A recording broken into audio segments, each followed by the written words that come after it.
I'm Rebecca Holcomb. I'm Heather Boucher. And I'm Amy Fowler. We all work here at the Agency of Education, and we're thrilled to have you join us at the regional meetings for the Smarter Balanced Assessment to help us work together to figure out how to use these tests in a responsible way to help improve learning for our children in the state. Well, so when we were asked to speak with you today, one of the things we thought about was taking a little bit of time to celebrate the great history here in Vermont of how we've used tests for really responsible ways. One of the things, as someone who's new to Vermont, I've only been here for a year, I'm so impressed with the decision that we've made not to use this for teacher-based accountability and teacher evaluation. I think this has really helped educators support the use of tests for understanding student achievement without fear that it would be used against them. Right. And we realize that our purpose isn't necessarily always the U.S. Department of Education's purpose, but we are really strongly committed to using these tests for diagnostic purposes to help make our students stronger and help improve our instruction. I think also an interesting point that I've been really excited to see is that this assessment work is really one piece of a broader mission that the agency has to really, I think, very holistically look at the quality of our schools and what's happening with students in terms of learning outcomes. I think that's really right, Heather, and specifically, thinking about how we use the data to make big decisions about schools, and not jumping in just because, a small number of students struggle with something, that it means we have to throw everything out that we've been doing, but to really use that data to help us analyze a program in its whole in a responsible way. Right, and I think that's being captured in the education quality review work because it is one of multiple indicators in that work, and I think that reflects several things. First of all, if we want to understand how to improve our schools and how to improve learning, we need to look at lots and lots of sources of data and not just put too much weight on one measure. And the other is that we're really trying to emphasize growth and improvement. We know some schools will have lower average scores because they serve, for example, more kids with disabilities, more kids who are just learning English. And when they take the test and read a math problem about cutting prices, they're thinking of scissors and not reducing prices because they're still new to the language. That doesn't mean the school isn't a good school. It means it has a different set of instructional challenges.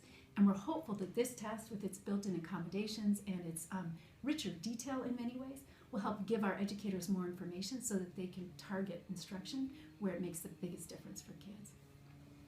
I think that's an important point, and specifically why it's so important that every student have the opportunity to take the test.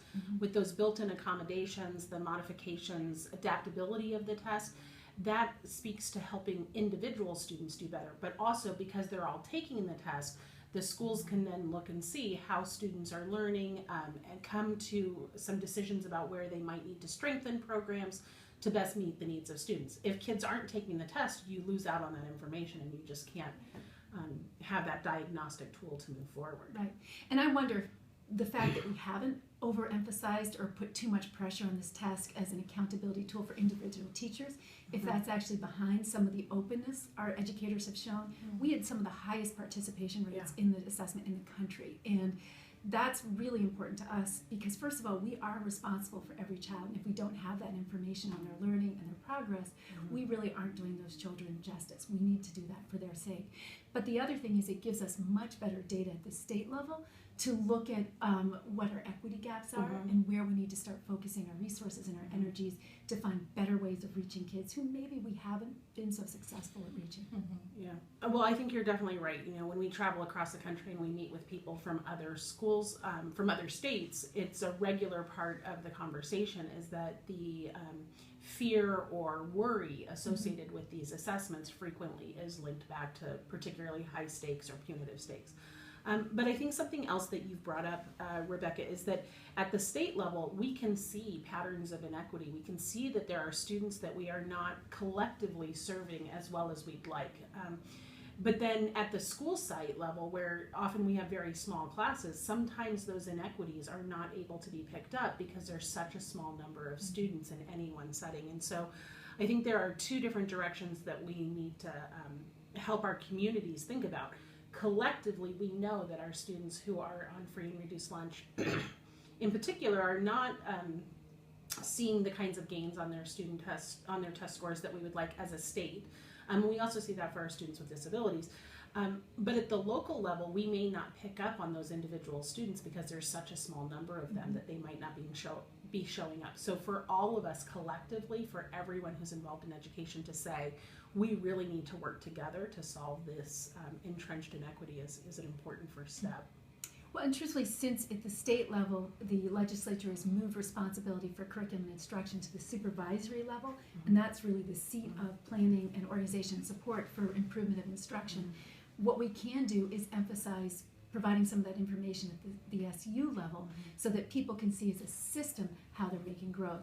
But I think the other issue is the challenge, just going back to what you said about small numbers, it's also being cautious and smart about how we use the data. In particular, when we talk about percent proficient in our small systems, those percent proficient ratings are incredibly volatile, just based on very, very small changes in the student population from year to year. They're basically useless for instructional improvement purposes. So first of all, we're trying to shift our focus away from percent proficient, which is a fairly arbitrary determination. In fact, we know that many kids in Singapore wouldn't pass these tests either, and towards focusing on scale scores.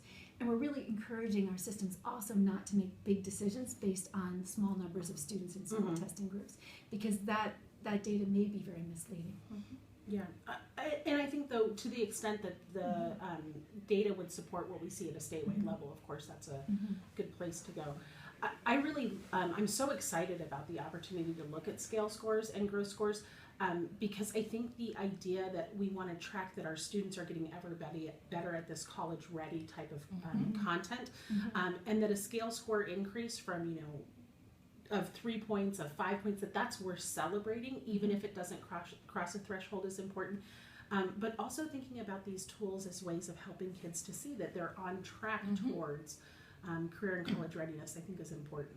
So, and parents as well, and I think that's a real strength of this new approach that we're adopting as well. I think that's going to be really critical.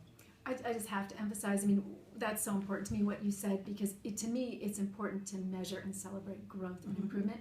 And when I think about the impact on a child, an English language learner or a kid with disabilities, of telling them 8 years in a row that they're not proficient, that's very discouraging.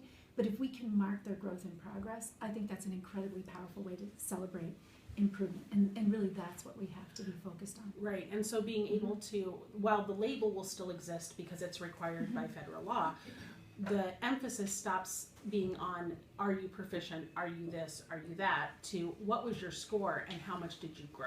Right, and with that as a state, we know that you could, for example, improve some of your test scores by not teaching other subjects, and that might lead to better scores in the tested subjects, but it's a real disservice to kids, because in Vermont we really care about broad learning, preparing kids to be well-educated citizens. We know that some kids come to school for the arts, they come to school for music. We know that we need to create citizens who are healthy. So we want to make sure that we're using this intentionally to mark incremental, slow, consistent progress, but we don't want to see people give up other things to rush and put all hands on deck just in terms of boosting test scores, because that would particularly disadvantage some of, I think, our most underserved and least supported kids in the state, and they have a right to have that breadth and richness of learning that we all take for granted for our own kids. Well, I know that Michael has a big day planned for everyone who is here today, talking about really responsible ways to use the data, how you can use that to shape your learning experiences for kids and program improvement. We're just so excited to be in this new phase where we have a test that is aligned to college ready standards, that is going to measure the high caliber thinking, depth of learning of the state standards, and simultaneously want to continue that tradition of really doing it in a responsible way. So good luck to everybody in the meeting today. Hope you learn a lot and have a great time. Thank you so much for all you do to help us and help our children learn as much as they can. Thanks.